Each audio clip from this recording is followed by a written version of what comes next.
keeping an eye on imaging. Discussion and commentary based on articles from JACC, Cardiovascular Imaging. I'm Bill Zogby from the Methodist Hospital in Houston, and with me today is Dr. Rick Nishimura from the Mayo Clinic.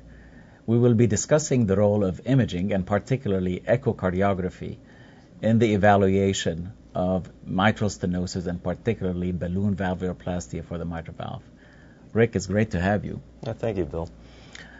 You just written an editorial about the role of a team approach to percutaneous balloon valvuloplasty, and I think this is in relation to a recent article by Alec Behanian looking at the role of echocardiography in mitral stenosis. Could you share with us, particularly that you use both techniques, you're in the interventional lab and in the echo lab, could you share with us the role of imaging of echocardiography in mitral stenosis and balloon valvuloplasty? Yeah, sure. I think in the past, interventionalists have always been able to go it alone when they have diagnostic and therapeutic endeavors for coronary artery disease. But now that people are entering the area of structural heart disease, it becomes quite clear that you need a team approach of both the imager as well as the interventional cardiologist. And nowhere has this come out clearer than in the area of mitral stenosis and mitral balloon valvotomy. And it looks like we need also the imaging interaction with the interventionalist even before the procedure. Yeah, and I think if you look here, there's probably three areas that echocardiography is essential. It's the preoperative assessment of who is a candidate, who isn't a candidate. It's the intraoperative guidance of the procedure. And then finally, you really need that imaging to help you determine when the procedure's been successfully performed. So those are the three times that we would go ahead and use it. And you have some examples to share with us today regarding the value of echocardiography and imaging in general. Sure.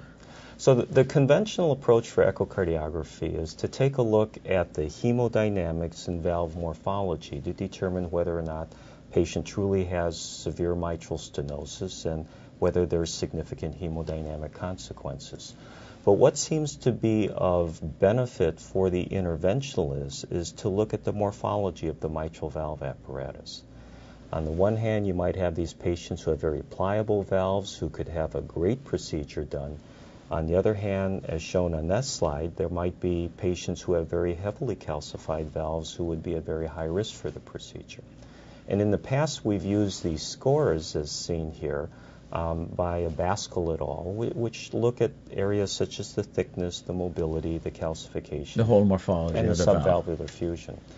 But what I think that we need to really take a close look at is the commissures, because the mechanism of balloon valvotomy is opening fused commissures. So for instance, if you look at the patient here on the right, and especially looking at the short axis view, there's a very heavily calcified commissure there. And if you would perform a valvotomy, what would happen is the balloon would not be able to break that calcified commissure, but instead probably cause severe mitral regurgitation. Alternatively, the one on the left shows that the commissures are fused but no heavy calcification and should be a good candidate. You might even have a patient like this who has got asymmetric fusion of the commissure, but as long as there's not heavy calcification, they should be very good candidates for the procedure. That's very good. So certainly after you identify the appropriate patient for the procedure, we know well that you could guide the position of the catheter before you actually perform the procedure. Tell us about that. Which I think is essential, because by fluoroscopy, there's no way to tell the relative position of the catheter to the mitral valve apparatus. One of the first things you can do is assure that your transeptal puncture is in the area of the fossa ovalis, and we frequently use echocardiography to show that. But I think the beauty of echo is to be able to see the catheter itself blown up, and as shown here, the initial balloon inflation was actually all in left ventricle, which would be very difficult to tell on fluoroscopy. Whereas if you then pull the catheter back, snug the very distal end against the mitral valve, and repeat the procedure, here you see that the balloon is in a very, very adequate position for inflation. You can actually look at an example like this where the balloon looks to be well in by fluoroscopy, but is actually located right where the chordal and papillary muscles are, and if we had blown up the balloon here, we would have created severe mitral regurgitation. And merely under echocardiographic guidance, you can readjust the balloon position so that it's in an excellent position. Certainly gives us the actual position in relation to the various structures of the valve, as opposed to fluoroscopy, where you may not necessarily know exactly where the position of the balloon is. It's very, very difficult by fluoroscopy many times. So after you inflate the balloon, how do we assess nowadays the results of this procedure? Well, in the past, we've always looked at hemodynamics, and one can easily get transmitral gradients and look at the degree of mitral regurgitation by Doppler echocardiography. But if you really want a great result, what you're trying to do is open the commissures.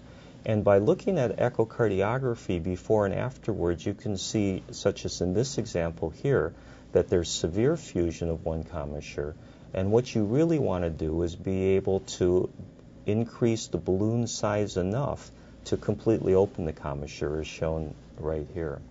And I do think in the future, the three-dimensional echocardiography is going to be a wonderful way to be able to look at that morphology to assure that you've properly opened the commissures. So you use ultrasound, obviously, as your guide throughout, taking a look after an inflation of the balloon to see whether the commissures have opened, and you look at the gradient at the same time. And you look at the hemodynamics. And I think this is also the message of this recent article, is that the gradient as well as the commissure are interchangeable from a prognostic point of view, looking at a large population of almost 900 patients for over 10 years. So it adds actually to what we know from a hemodynamics point of view and the structural point of view after this procedure. Yeah, that's correct. Well, thank you very much for joining us today. Okay, thank you. It's been very informative. Thank you.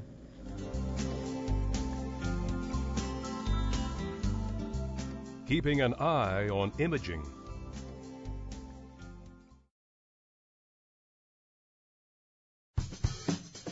Have a question or comment about a CVN story? Send us an email at cvnfeedback@acc.org.